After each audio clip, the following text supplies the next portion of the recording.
The importance of understanding how decisions can impact your life is very important. Now, somebody asked if I could go back and talk about a story. And that story is in high school, the University of Michigan had a recruiter that came out to my high school to talk with some of the players. I was one of those players.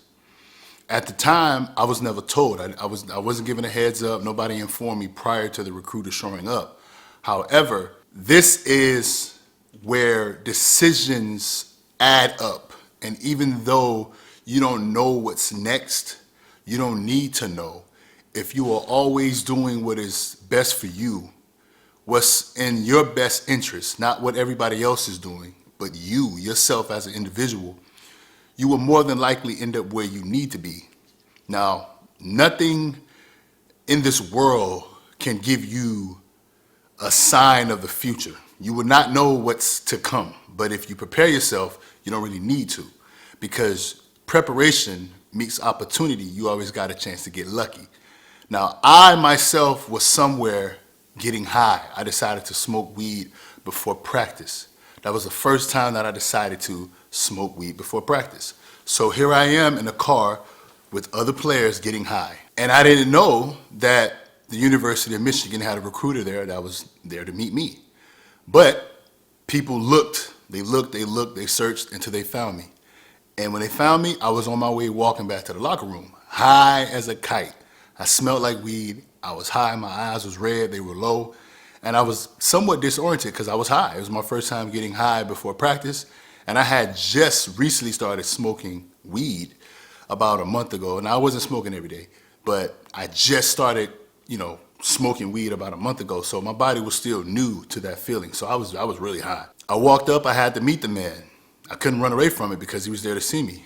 Now, I could see on his face how he went from excited to see me to he was a little disappointed. From a distance, I could tell. My coaches always told me, they're going to see you and they're going to see if you pass the eyeball test. The moment you fit the eyeball test, they can't wait to talk to you. They already know what you can do because they watch film. They've seen you play. They know. They're not there to just meet some random player. The moment I got close to him and he had a whiff of the weed, that smell, I could tell on his face that he was disappointed. I can look out the corner of my eye and see my head coach. He was disappointed because if the guy can smell it, my coach is right next to him. He can smell it as well. And at that moment, the conversation went from, hey, how you doing? Nice to meet you. I could see the energy. He was ready to ask me questions, I don't know, if he probably was going to offer me a scholarship. And then the conversation immediately went to, all right, it's nice to meet you, go out there, practice, give it your all, be good. Damn. He could smell the weed. I put myself in a vulnerable spot where I didn't have a positive outcome, no matter the situation. No matter how it went, I didn't have an outcome that was in my favor. Everything went downhill. Every second I stood there went downhill. Now, some of you may or may not know, but when these recruiters are in town, he's coming from Michigan, he's in Florida, I'm from Florida. It's other recruiters in the area, summertime, it's before the season starts. So they're judging you based on previous film from last year, and you're going into the year where they can offer you a scholarship, junior year, senior year, etc. These recruiters meet up. So this particular recruiter, there was a possibility that he went back and he talked to other recruits because University of Florida, Urban Meyer sent a recruiter there. Ohio State was there, Alabama was there, Ole Miss was there, Florida State was there. And I'm telling you this because some of the players on my team went to these schools. Ole Miss, Florida, Florida State, Kansas State was there, Utah State was there, Alabama was there, Auburn was there. These recruiters was there to visit, to see us. And you get scholarships from multiple schools and then you choose one. I can only imagine the conversation that they had. Yeah, that kid, Linval Williams, yeah, the defensive end, the linebacker, 6'3", 230 pounds in high school. I was very big and I was agile. Yeah, I went and I checked him out. He passed the eyeball test, but he smelled like weed. They don't want to invest $100,000, $200,000 scholarship into you to come to their school if you end up being a liability. It's just like you don't want to invest your time into something that's going to cause you detriment in the future. It feels good. Don't sacrifice your future for pleasure in the moment. That's what I did. So The person asked me, could I elaborate? Now, what would I say? Based on my experience, that was a lesson for me. I made a decision and it was consequences. Even if it feels uncomfortable, even if it's peer pressure around you, people are telling you you're lame, stop being a loser, you're boring. See, people don't understand boring is success. You might want to be excited about something somebody else do. You know, I'm speaking for people out there. They might want to see you do something that makes them feel good or it's entertaining to them. But if it doesn't benefit you, who cares about what they want? They should want to go do something that's entertaining that involves themselves, accountability. You know, like I always say, my father say, don't open your mouth and expect people to give you what you don't even give for yourself. People want to be entertained. They can't entertain themselves. Now, obviously, if you're an entertainer, you get paid to entertain. All I'm trying to point out is if you're not doing something that benefits you first, that you can then go share with others, but it doesn't hold you back in any way, shape, or form, don't get yourself involved with it. Don't spend time doing it. Don't sacrifice yourself for anybody else unless you a family man like myself. You know, you have a wife and kids, you got things you have to do. But I always say this about that particular statement. As men, we protect and we provide. If most men were busy doing something that was productive, that added value to society, they wouldn't have to worry about protecting so much because all men, most men, would be in a state of provision. You would be providing, you would be doing something. Obviously, some men and women, but mostly men, they're not doing that. They're walking around like little boys. So unfortunately, most of us men, we have to protect our families from these little boys. You know, I want to say something else, but I'm trying to restrain from some of the words I use. Decisions are important. Doing easy things make your life hard. I said this before. If it feels comfortable and you've been comfortable for a while, understand hard things give you the greatest results. If you're doing something comfortable, if you're doing something that's pleasurable and you've done it so long that you forgot how something discomfort feels, or you haven't built up a tolerance to do something that's discomforting, you probably are not yielding the results you need as a man. And if you're the type of person that when things are not going your way, you feel depressed or you feel lost or you're asking yourself, where did you go wrong? It's probably because either you allowed yourself or you allowed other people to convince you to do something that wasn't a benefit for you. Now, I can easily say it was my fault I got into the car to smoke weed. I can't blame the other players that was like, hey, yeah, let's go smoke some weed real quick. No matter how they painted that picture, I could have looked at that picture and said no. I could have said, me, myself, I don't want to do that. Y'all go ahead, I'm chill. And here's the thing about that situation. The other players that was in that car, the recruiter was not there to see any of them. It was there just to see me. So it's not their fault. It's always your fault. Now, obviously, you can go through things that doesn't necessarily imply that it's your fault.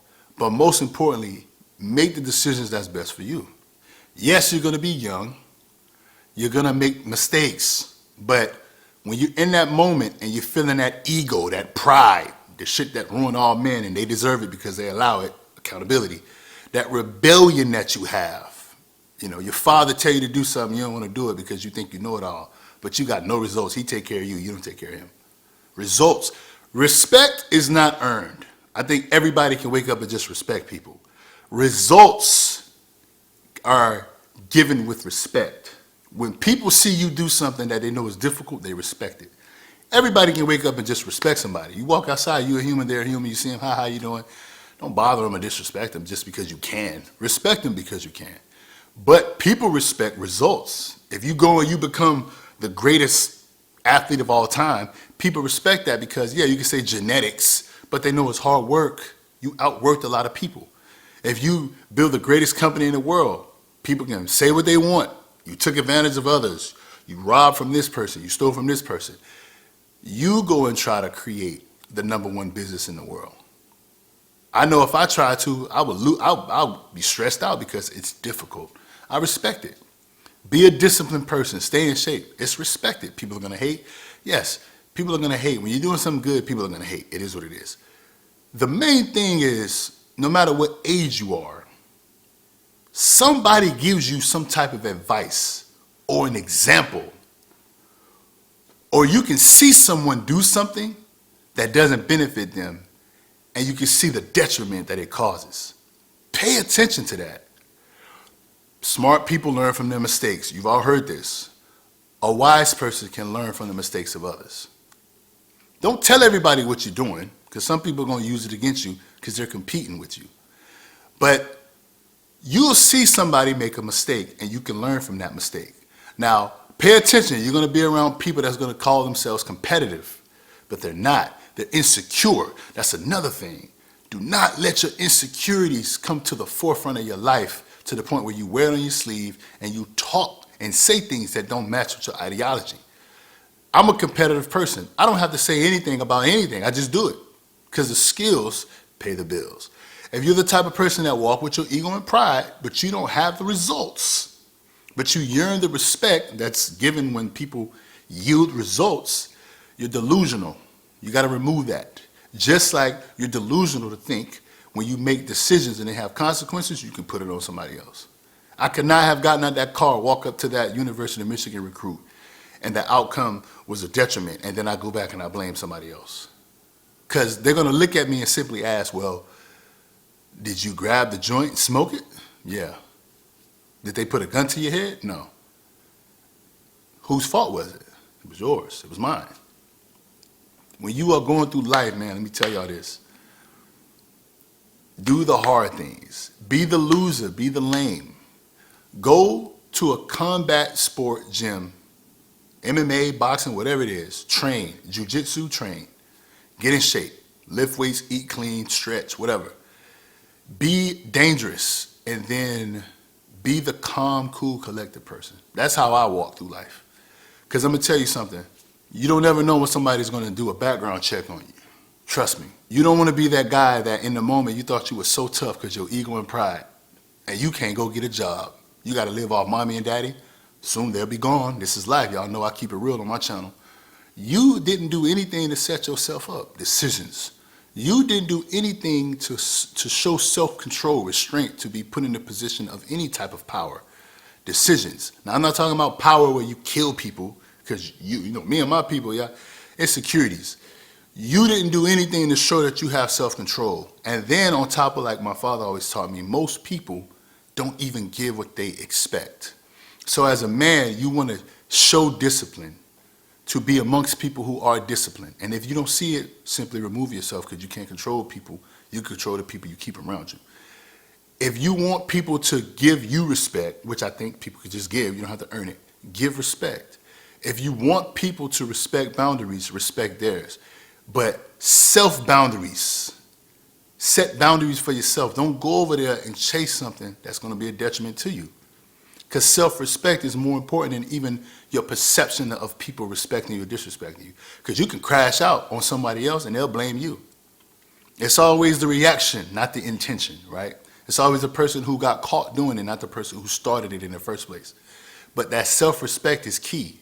Don't tell people what you have going on. Sometimes throw stuff out there to see how people react, because then they show their true colors when they think you're vulnerable. And then you just walk away from those people. Don't act like people owe you something when you don't even walk around acting as if you owe yourself something. Respect. Don't expect people to share if you ain't got nothing to share. That's entitlement. That's delusional. That's little boy behavior of grown men. Get up and work. A part of that work is discipline. People hear work and they think job. That's a loser mentality. I'm sorry, I'm going to say it again. That's a loser mentality. You got to change that. But you know what else is a loser mentality? Me smoking weed and then walking to possibly the greatest chance to have a fulfilled life. And I ruined it because I wanted to go get high. Chasing pleasure. Entitlement. People doing stuff for you you don't even do for yourself. That incompetent theory that I talked about in one of my old videos. You act like you can't do something so somebody can do it for you. You act like a little boy, but you want to be respected like a man. My dad, you know what my dad told me? That was that little boy behavior. You had to go hit that weed, huh? You couldn't just put on your football pads and go to practice and get work done, productivity. You had to go get high, and then you lost. Little boy. You can learn this fast. I was 16 years old, and I knew that. And you got 25-year-old little boys walking around. But you got 18-year-old grown men, because no rebellion, no pride, no ego. When you see it, believe it, accept it, adapt, change. Change is inevitable. Stop trying to change that. Make decisions that's difficult, and your life will be easy. If you make easy decisions, your life is going to be difficult. and it's going to be nobody's fault but you. That's accountability, responsibility. And as a man, I have to talk to you like a grown man. You deserve it because you allowed yourself to be put in that position. Act as if mommy and daddy not around. How would you move?